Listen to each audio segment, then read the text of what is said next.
Okay, so nandito tayo sa saan tayo namulat. Kailan ba tayo huli nag-shoot dito? I think that was 3 months ago. And dito ako ngayon. As you can see, yan, wala na laman yung ating shelf doon. Kasi nandun na sa bago nating tahanan. Saka ito, yan, nakita nyo. See? Yan, mga gamit ko. Inayos ko na. Dapat nga, hindi ako mag-shoot ngayon eh. Kaso, parang hindi ko hayaan na mawala tong ibang kailangan ko lang ng outlet, okay. Talagang sinadya kong unfiltered to. Kasi, for once, or at least for a change, this year, ito yung masasabi kong naging vulnerable ako sa inyo. Kasi, nakaschedule na lahat eh. Nakaschedule na kung kailan ko lahat kukunin yan, oh. Lahat ng mga munting gamit ko. Talagang may oras na yan. At dapat masunod yung schedule na pinlat ko bago bumalik ulit yung mga magulang ko at kapatid from abroad. Kasi nagbakasyon sila at nangako ako na bago sila makabalik, nalipat ko na lahat ng mga gamit ko. Yun nga, yung binabala ko na isurrender yung kopya ko ng mga susi sa kanila kapag nalipat ko na lahat. So, yun na nga. Nangyayari naman na yung mga pinlano ko kung paano ko sila binalak, natutupad naman na. Pero nung natupad na, grabe, habang nililigpit ko yung mga sobre at isa-isa kong nilalagay sa cloth bag na dadalhin ko, akala ko tuloy-tuloy kong magagawa eh. Pala, may parang bara na hindi ko maintindihan. Hindi ko rin sinasabi masakit. Pero, yung mga bagay na to na tinabi ko ng matagal kong hindi hinawakan, magpapaalala sa akin na ito ka. Dito ka nang galing. Ito ka. Ito yung pagkataong binuo mo. Ito yung reputasyon mo. Ito yung kung bakit ka pinapasalamatan ng mga tao, ina-appreciate. Gets nyo? Parang sinasabi ng mga gamit na isa-isa kong nilalabas sa pinagtaguan, huwag ka nang umalis. Samantalang 11 years ago, matagal ko nang binalak to na magkaroon ako ng sarili kong poder, magkaroon ng sariling rules, maging mapag-isa. At natupad naman lahat yun. Simula nung nanirahan na ako sa isa nating tahanan. Pero ngayon na nandito ako saan nagsimula lahat for 31 years.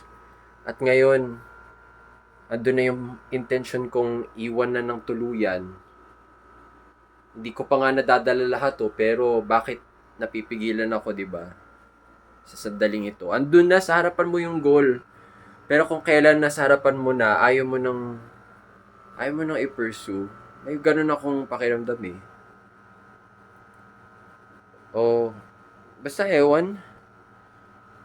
Basta ang sinasabi ko lang, siguro mapupulot nating aral dito. Kapag ang isang bagay ay nananatiling pangarap, talagang andoon yung pagnanasa mo sa bagay na yun. Pero kapag nakamtan mo na yung pangarap na yun, naging realidad na. Kung kailan naging realidad na, hindi na siya naging pangarap. Iba na yung naging pangarap mo. Di ko naman sinasabi na nagsisisi ako sa desisyon ko, no?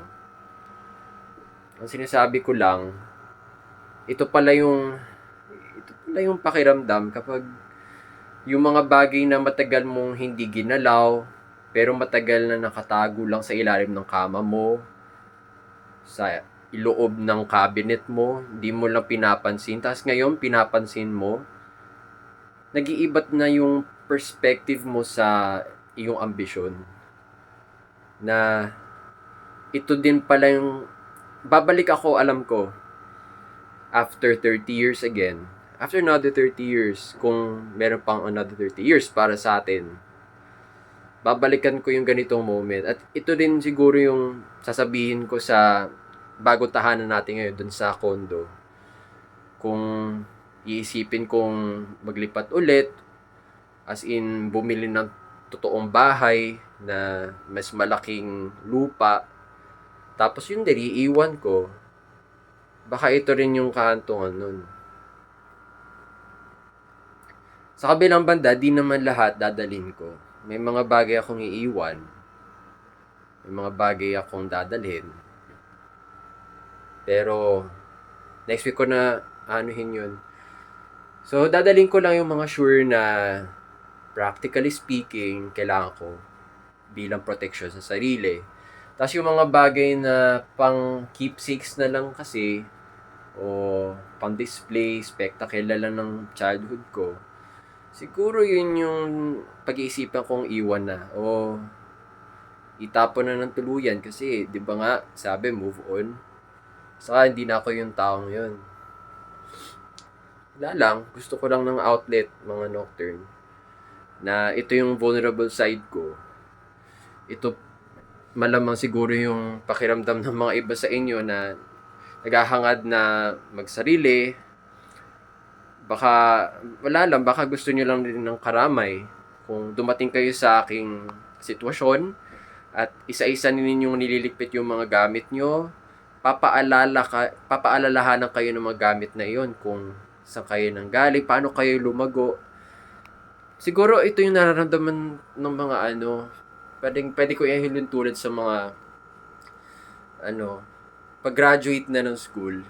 Kahit tagal silang nagstay doon, nag-commute, nag-aral, saka sa iba ng gulo, napagalitan, disiplina, pero yung pagpaalis ka na, andoon yung, hindi naman pagsisisi, pero grabe ito yung pagkataong hinubog ko for all these years.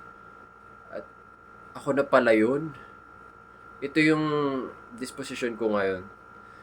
So, maaring graduation ito mula sa pinanggalingan ko, mula sa tahanang, oo, hindi naman sa lahat ng panahon naging mapayapa, pero dito sa kwartong ito mas lalo na nakita ko ang sarili ko, nakilala ko sarili ko, at sa mga nalalabing araw ng aking paglilipat hanggang sa huling araw ng paglilipat, gusto ko nang sulitin yung bawat moment. Kaya, yun. Continue surviving until the next episode.